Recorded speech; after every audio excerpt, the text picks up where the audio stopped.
भारत मां का अपमान था।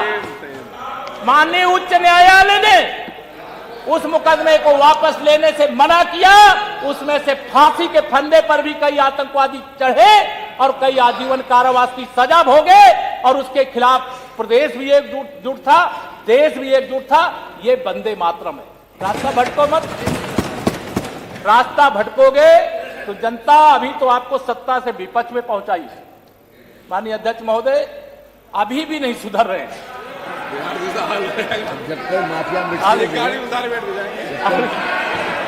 अभी माननीय अध्यक्ष महोदय सुनो भाई प्लीज। देखिए माननीय शिवपाल जी बोल रहे थे, इधर से कोई बोला, कोई नहीं बोला। अभी माननीय अध्यक्ष महोदय मैं अभी अगर आप नहीं इंटरेस्ट लोगे तो मैं नहीं। विधानसभा चुनाव में था माननीय अध्यक्ष महोदय जी, और बिहार विधानसभा चुनाव में था और वहां चुनाव में ये जो हमारे समाजवादी पार्टी के साथी लोग बैठे हुए हैं, ये फर्जी पीडीए बहुत बतियाते हैं। फर्जी पीडीए। देश के प्रधानमंत्री माननीय नरेंद्र मोदी जी अति पिछड़े वर्ग से आते हैं। जिस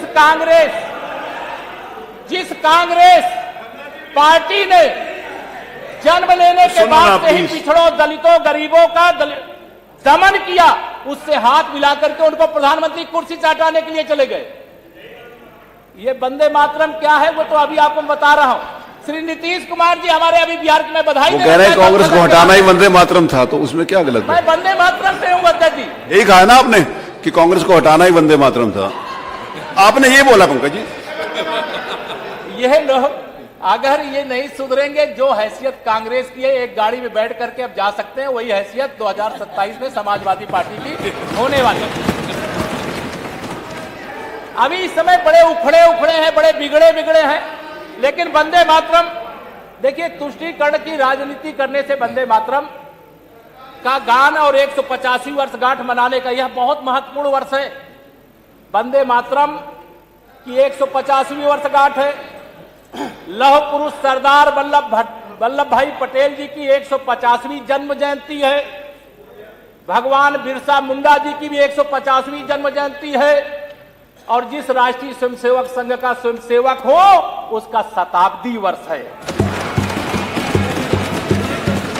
बहुत गाली देते हो आप लोग संघ को, लेकिन देखिए परम पूज्य अटल बिहारी वाजपेयी जी भारत के प्रधानमंत्री थे। इसी लखनऊ, उत्तर प्रदेश की राजधानी लखनऊ से सांसद होते थे, उनका भी शताब्दी वर्ष है।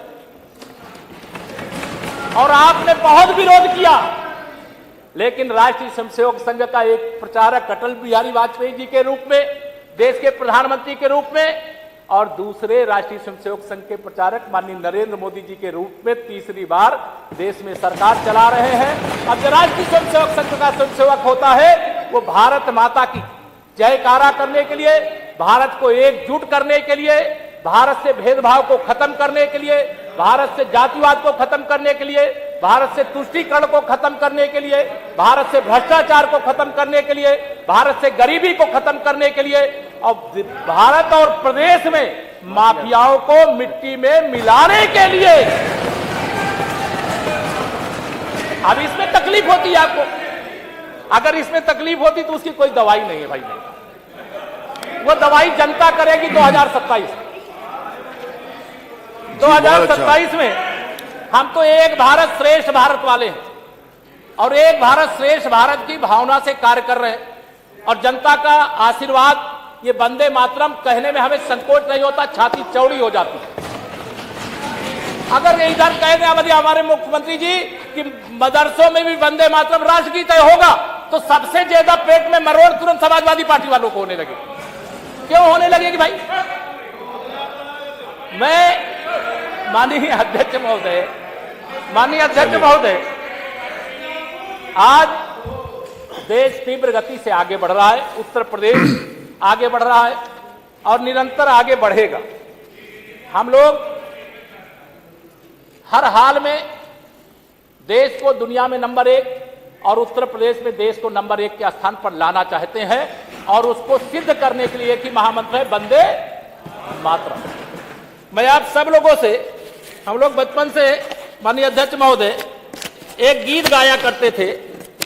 वह गीत में जरूर यहां पे थोड़ा सा दोहरा करके अपनी बात को पूरा करने का प्रयास करूंगा। राष्ट्र की जय चेतना का गान वंदे मातरम, राष्ट्र भक्ति प्रेरणा का गान वंदे मातरम, बंसी के बहते स्वरों का प्राण वंदे मातरम, झल्लारी झनकार झनके नाद वंदे मातरम, शंख के संघोष का संदेश वंदे मातरम, सृष्टि बीज मंत्र का है मर्म वंदे मातरम, राम के वनवास का है काव्य वंदे, दिव्य गीता ज्ञान का संगीत वंदे मातरम, हल्दी घाटी के कणों में व्याप्त वंदे मातरम, दिव्य जौहर ज्वाल का है तेज वंदे मातरम, वीरों के बलिदान क्या हुंकार वंदे मातरम, जन जन के हर कंठ का हो गान वंदे मातरम, अरिदल थर थर कांपे सुनकर नाद वंदे मातरम, वीर पुत्रों की अमर ललकार वंदे मातरम। इसलिए वंदे मातरम से नफरत मत करो, वंदे मातरम को धारण करो, वंदे मातरम को धारण करो, और वंदे मातरम को धारण करते ही मेरे धन्यवाद सर।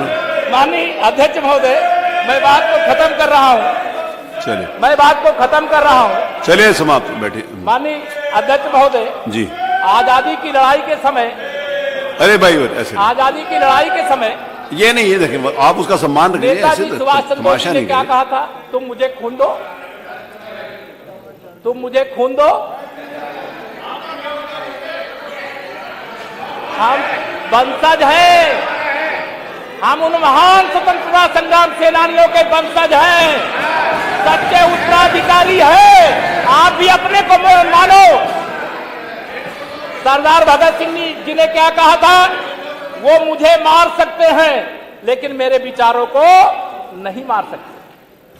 बाल गंगाधर तिलक जी ने क्या कहा था, स्वराज मेरा जन्मसिद्ध अधिकार है और मैं इसे लेकर के रहूंगा। हम उनके वंशज हैं, हमने आजादी ले ली हमारे पुरखों ने, अब विकसित भारत और विकसित उत्तर प्रदेश बना करके रहेंगे, यह आज के दिन का संकल्प है। मैं बहुत सारी बातें नहीं कहूंगा, माननीय अध्यक्ष महोदय आपने पहले ही संकेत कर दिया है। मैं इतना ही कहूंगा, भगवान इन सबको सद्बुद्धि दे, इनको सद्बुद्धि दे। ये जब ये बोलते हैं तो संतुलित नहीं रहते हैं, और इनका इतिहास जो है पूरा काले कारनामों से भरा हुआ है। अच्छा, मेरे साथ बोलिए भारत माता की। देखिए सब लोग नहीं बोल रहे हो, बोलिए भारत माता की। वंदे वंदे। धन्यवाद। जय श्री राम।